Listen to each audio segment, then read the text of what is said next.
I'm going on an adventure! My dear fellow, I never doubted you for a second.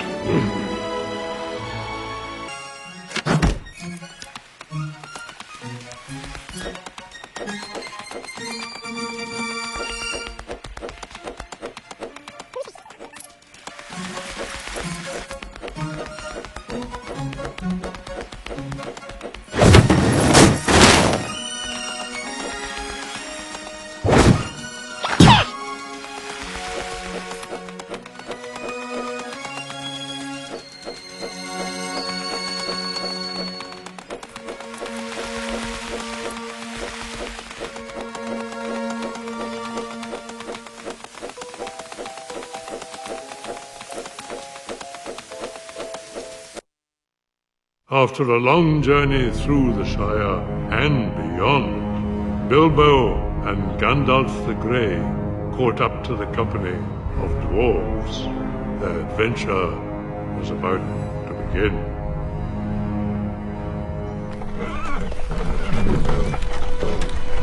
Wait! Wait! I signed it.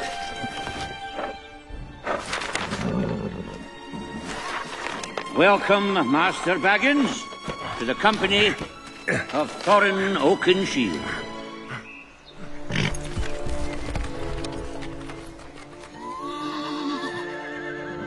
Help yourself.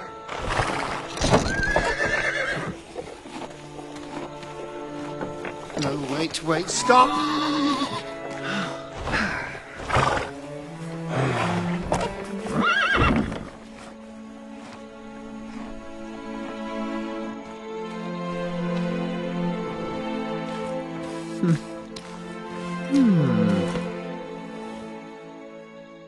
LEGO The Hobbit walkthrough part 3, so this is level 3 of LEGO The Hobbit, which I just said, and this takes place in that part of the movie right after you leave the Shire and you are with Thorin and everybody else on top of one of the cliffs, and then you're later going to know the story of why Thorin hates orcs and how he couldn't take Moria over, and that kind of thing.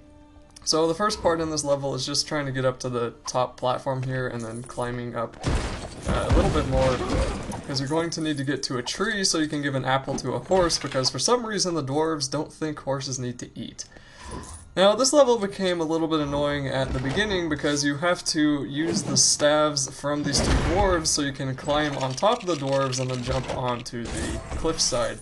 And that can be a little bit challenging because if you try to jump on the dwarf, you just fall off of him. What you need to do is walk into him so you can grab onto the staff, and then you can stack the dwarves on top of each other that way, and then you can switch to Bilbo and actually get on top of the cliffside.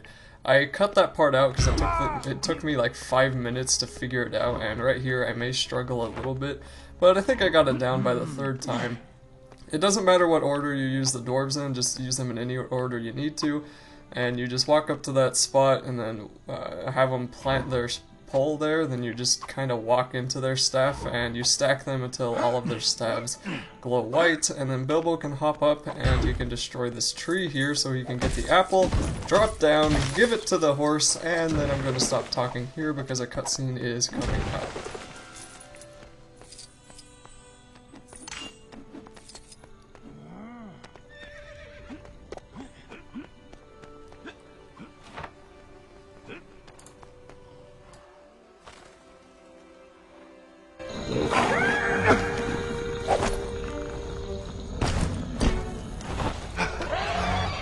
What was that? Orcs. There'll be dozens of them out there. You think that's funny? You think a night raid by orcs is a joke? We didn't mean anything by it. You know nothing of the world. Don't mind him, laddie. Thorin has more cause than most to hate orcs. After the dragon took the Lonely Mountain, King Thror tried to reclaim the ancient dwarf kingdom of Moria. But our enemy had got there first.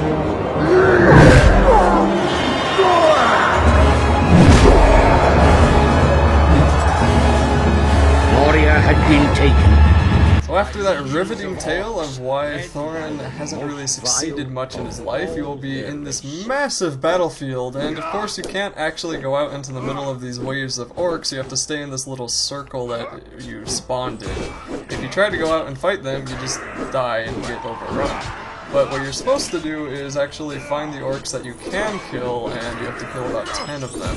And it's actually a little bit fun because you hit them with the axe or your sword or whatever it is, and like their helmet comes off, and their chest plate comes off, and then their head comes off, and it's just a lot of fun. Of course, they're going to drop a lot of loot when they die, and you're going to want to pick that up because you never know when you might need it. And it's always a pain in the rear when you have just one less than what you need to build whatever object it is that they want you to have at that time. So try to pick up everything that drops, and you'll be way better off for it as you go throughout the game. Azog, the Defiler. So these speakers are pretty loud because the song is coming from my headphones. The giant Gundabador. So you'll see Azog there, which kind of confused me when they put him in the movies, because they did talk about him in the Hobbit book a little bit, but not really until the final battle, so I was a little bit surprised to see him so early on. But I don't know, maybe the later appendices or something talked about when Azog came around and how he was actually there in the battle that supposedly didn't happen quite exactly as it did. But, you know, it's a movie adaptation, what do you expect? So in this area, it's going to become a little bit more complicated. You need to still destroy about 10 of the orcs that spawn, and some of them have the silver chest plates and silver armor, and those are the ones you're going to want to find, but they come at you less often than the regular ones, so it takes a little bit longer to do this than it should, really. But it doesn't take too long, just kill them as quick as you can, and then you can go on to the next part, which is a lot more complicated, and I thought a little bit unnecessary. So you'll see this weird, gigantic troll orc thing with 2 skulls on the top of its head, dragging in this siege tower. And to take it out first, you need to buddy up with another dwarf, and then push X in front of the troll, and just try to take him out. And this part can be a little bit annoying, because you have to take off his helmet first, and then you have to try to take off his chest plate, then you can just send him flying through the army without any pants on. Or I guess he had heart underwear, but oh well.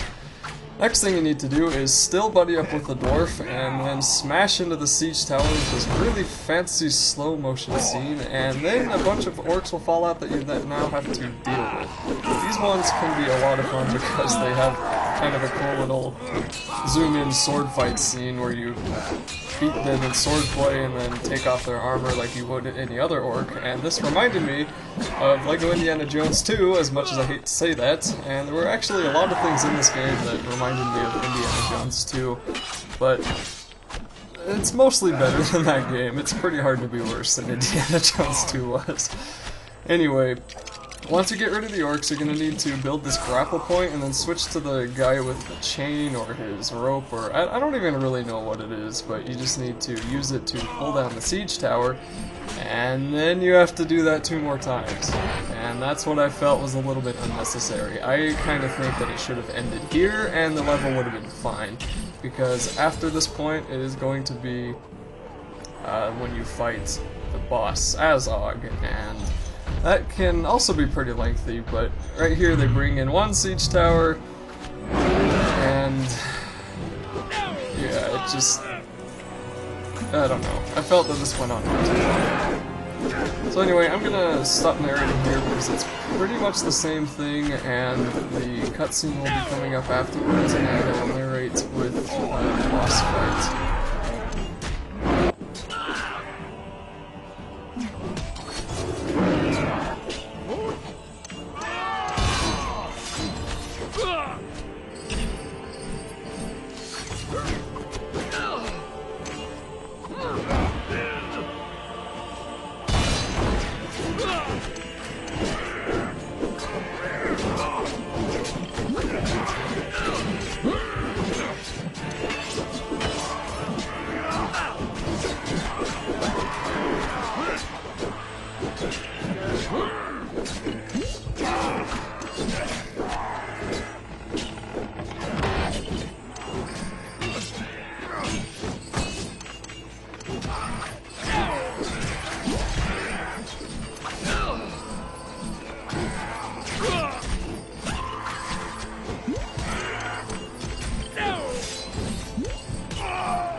Defeat and death were upon us.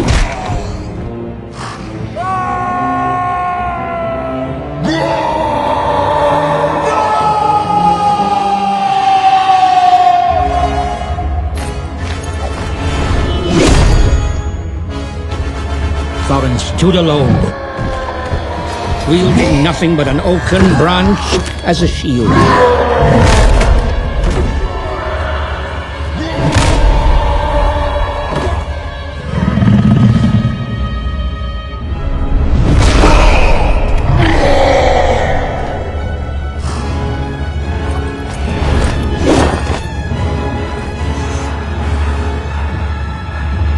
So the boss fight of LEGO The Hobbit in level 3 is pretty straightforward as far as Azog is. There's some other boss fights that aren't really that easy, but this one is really at first just a lot of waiting, and you want to let him just hop around, smash the ground, and you want to get rid of the orcs that he sends your way.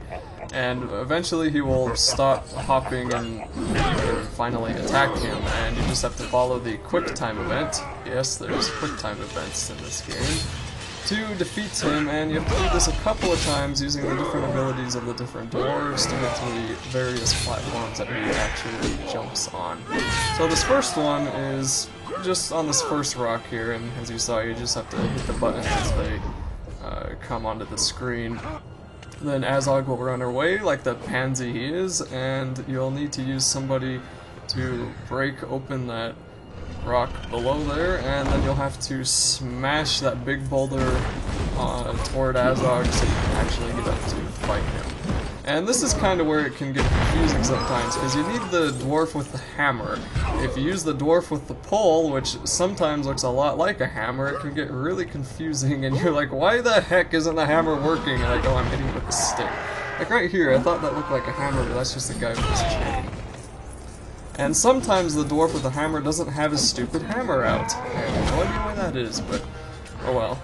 You can break open that part of the mountain to find a mini-kit, and once you finally do that, switch to this guy, and he will eventually take out his hammer, and then you can just whack the boulder over, and jump on top of the platform, and take out Azog for another hit.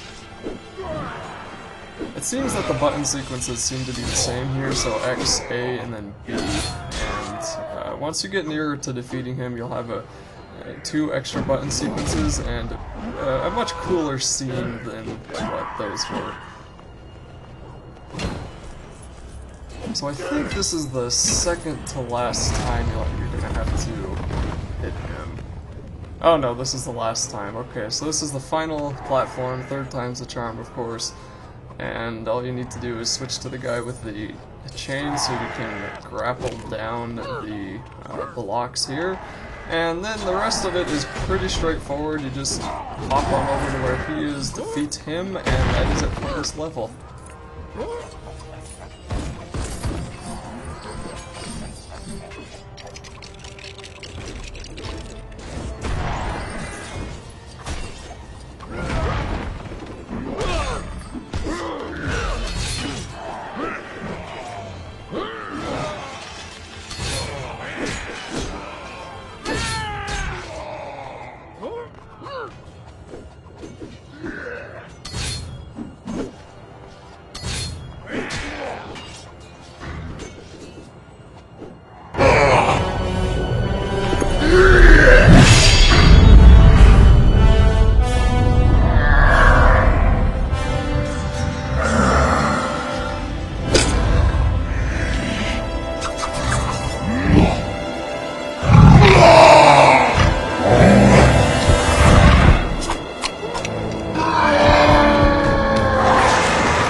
Azog had been defeated. And I thought to myself, there is one I could call king.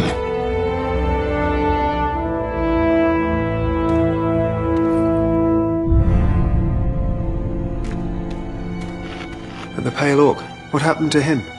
He died of his wounds long ago.